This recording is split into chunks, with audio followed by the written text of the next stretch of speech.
Yeah, it's the Archivest, y'all. Exclusively interviewing Lyrics Born. Yeah. And who is Lyrics Born? Lyrics Born is an M singer, songwriter, producer, aspiring amateur fisherman. I don't know, I'm just playing. Comedian from the Bay Area, California, Berkeley, California, to be exact. And the finding of Quantum Projects. Tell us more about the label's accomplishment. Well, Quantum was, it was started in the early 90s. It was myself, DJ Shadow, Chief XL, Gift of Gab, Latif, DJ Zen, Jazzbo. We all started a record label back then because at the time nobody would sign us. So we just said, you know what? We are the ones that we have been looking for. So we just started doing it ourselves, and that's where it all started. And forming the group, Latyrix, how did this go for you, as well as a unique collective Quantum Projects? Forming Latyrix was great. I mean, it was actually an accident. Latif was working on a single, and I was working on solo stuff, and then we did a couple songs together, and it was just, we saw that we had great chemistry, so we combined a few solo songs along with a few songs that we did together, and that was Latyrix. International recognition for Quantum Spectrum. Tell us more about this. Well, at the time, I really thought that there was so much talent within the label, and that also I really felt that we needed to announce to the world who we were, and especially since we had just put Soul Sides to rest. So we wanted to this rebirth. We wanted to have an album that sort of heralded that, you know what I mean? So I executive produced the album. It was an incredible time, really. And what was your best album that you have released, and why, and the most units that you've sold? It's pretty impressive working with E40, Gift of Gab, KRS-One, DJ Shadow, and Casual. Share what's your best. Yeah, it's really hard for me to say what my favorite Lyrics Born album is. I mean, I love them all at the time when I do them. They all mean different things to me at different points in my life, As far as what I've sold, I mean, to be honest with you, I don't really know. I mean, I think it's decent though, For sure. For an indie artist, I think it's decent. Yes, it's very decent. Yeah. And where's your favorite place to tour and the biggest crowd that you've ever rocked? Oh, man.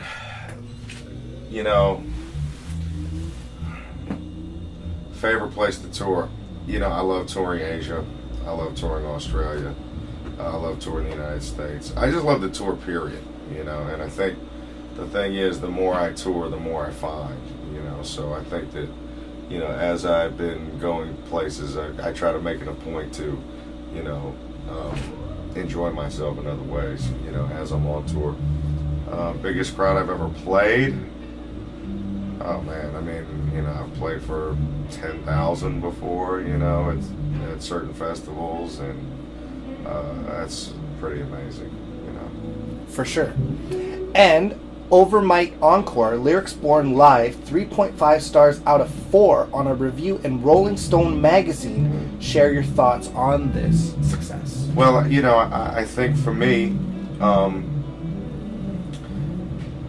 that was that was a series to me. Later that day, Same Shit, Different Day, and Overnight Encore. That was like a series, and in my mind, and it was the studio album, the remix album and a half, and then the live version of both. And I think that for me, I just wanted to. I had just started working with the band a couple years previously.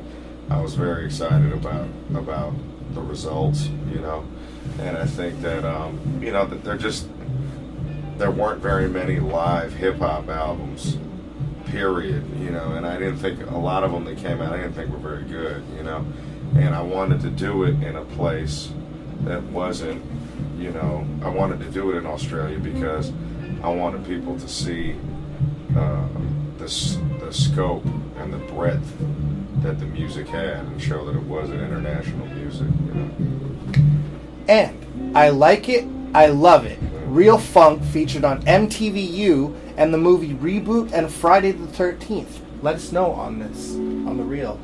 What what did you want to know? Just about the song. Oh. Like, I Like It, I Love It. Making, right, you know, on the movie sets. Yeah, sure. Yeah. I mean, I Like It, I Love It actually came, it was we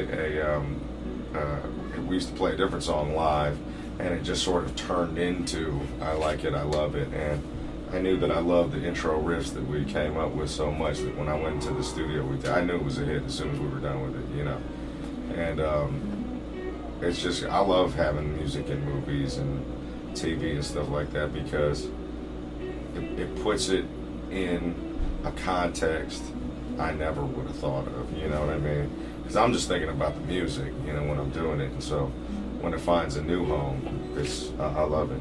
You know? It's a beautiful thing. Yeah. And other albums collabing with Charlie Tuna, Lateef, Dell, Jake One, Pigeon John. What was some of the classic times that you had? I love working with all those guys. I mean, I just love collaborating, period. You know, I mean, I think the great thing about collaborating is, you know, you just get that extra burst of energy that you don't get on your own, you know what I mean? And those guys I respect so much as artists. They really push me in a direction that maybe I wouldn't go in on my own, you know, or left on my own, so, yeah. And Whispers, your music video, being on Pitchfork.com top videos of 2008. That's fresh. Yeah, thank you. You know, and to be honest with you, I think, you know, that video, that song is probably one of my favorite songs that I've ever done. You know, I can't listen to it, but it's one of my favorite songs. And that video literally cost $5, you know, but it wasn't about what the budget, it was about the song and the message, you know, so. And Everywhere at Once, most downloaded hip-hop album for the last 2 weeks. How many downloads have you got on that? On Everywhere Once, my last album? That's not the new album, right? Yeah, No. The last album. I don't know how many downloads I don't really, you know, I don't know. I don't really, to be honest with you, I don't keep the sales in my mind, you know. I just know that I keep doing it, you know. Sure. So I'm very grateful. I'm very blessed. I mean, the fact that I have a 15-year independent career and it Yes. continues to grow, Very you know, amazing. is, you know, I really can't complain. Even on my shittiest days, I still wake up in the morning, I'm like, wow, this is a pretty good life. You know? And your best hip-hop memory that you've been part of or contributed to? I think just the fact that when I have people say to me either, you know, at lyricsborn.com or on my Facebook or you know, at our concerts, you know, when I have people say, you know what, that song, that album really helped me get through a very difficult moment in my life, you know. And these are things that when you're writing the song, you're only really focused on how you feel, you know, at that moment. And you have no idea how it's going to affect all these other people. I mean, you hope that it helps people, but when people, I mean, I've heard people say, you know, it's helped me through a shitty day at work. It's helped me through, you know, a really tough breakup. I've had a couple people say, you know what, I was suicidal, you know, at one time, and then, but you know, your music kind of, you know, helped me focus and come out of that period, you know. And you have anything to say to Canada? I love Canada. Yeah, I'm doing it big up here. I love the people. I love the food. I love the music. I love the fact that y'all love to party. I love Canada. And you got any shouts? Shout to my man, the Archivest out there. You know what I mean? All of Van City, I love you. This is Lyrics Born. Peace. And this is the Archivest, and you already know the name, y'all. Yeah.